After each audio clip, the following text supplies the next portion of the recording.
இது தம்பி. இங்க ஜீவன் இருக்கு. ஆமா, குண்டா ஒருத்தர் வீடியோ எடுத்துருவேன் நான் வந்தனே. ஆமா, நான் அந்த யூடியூப்ல ப்ராப்ளமா இருக்கேன். நேரா போங்க, அங்க லெஃப்ட் திரும்பும், அதுல ஃபர்ஸ்ட் ரைட். லெஃப்ட் எடுத்து ரைட் போகும். சரிங்க சரிங்க. Okay, thanks. ஐயா, யாரு? இது ஜீவன் வீடு தானுங்களா? ஆமா தம்பி. உங்க பையன் குட் பை யூடியூப் சேனல் நடத்துறாரு இல்லையா? ஆமா தம்பி.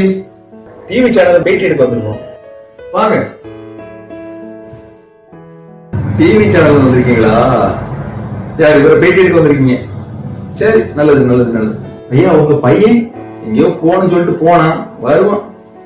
நம்ம கிட்ட எங்க தம்பி ஒழுங்கா பேசுறான். அவன் போன் பண்ண எடுக்கலையா?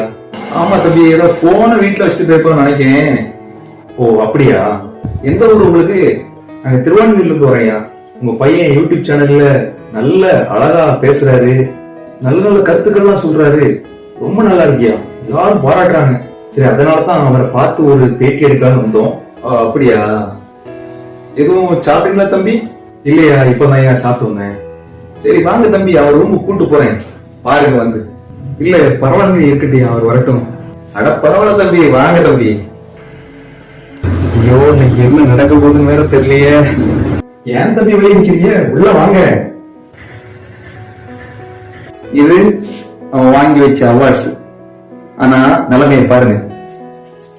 சாப்பிட்டுட்டு கழுவாம போட்ட தட்டு, ஒரு மாசமா துவைக்காம கிடக்க துணி, இதத்தான் போட்டு போட்டு திரும்ப திரும்ப வீடியோ எடுத்து பீத்திக்கிட்டு இருக்கான்.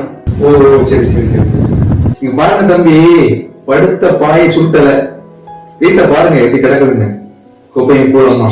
ஐயா, எனக்கு அவசரம், இன்னொரு ஷூட்டிங் வேற போட்டு இருக்குது. எனக்கு நீங்க டியூட்டி முடிக்கலையா தம்பி? பிரபலமாகிறது ஒரு பக்கம் இருக்குது தம்பி. வாழ்க்கையில ஒழுக்கம், கீழ்ப்படிதல் இது முக்கியம். ஐயா, நான் கிளம்புறேன், போயிட்டு வரேன். ஒரு சொல்ல வச்சு கேட்க மாட்டேங்க. சின்ன வயசுல நாங்க என்னெல்லாம் கத்து கொடுத்தோமோ அதெல்லாம் இப்ப கருத்தா மட்டும் சொல்லிக்கிட்டு இருக்கான். வாழ்க்கையில ஜீரோ. என்ன தம்பி செய்யறது? உடம்பு பலவீனமாயிடுச்சு பாருங்க. கழுத்து வலினால கஷ்டப்பட்டு இருக்கேன். அவங்க அம்மா ட்ரீட்மெண்ட்ல இருக்கா, மூக்குல டியூப் போட்டிருக்கா. இவனுக்கு யூடியூப் சேனல். தம்பி ஒரு வேலை செய்யறது தம்பி. அம்மாவுக்கு போய் மருந்து வாங்கிட்டு வானா வாங்கிட்டு வர மாட்டான். நான் வீடியோ எடுக்க போறேன்ட்டு போயிருவோம். இதுதான் தம்பி ஒவ்வொரு நாளும் நடக்குது. ஓ அப்படியா? சரி சரி சரி. இப்படிப்பட்டவங்க தானே நீங்க பேட்டி எடுக்கிறீங்க, அதுதானே உங்களுக்கு வருமானம்.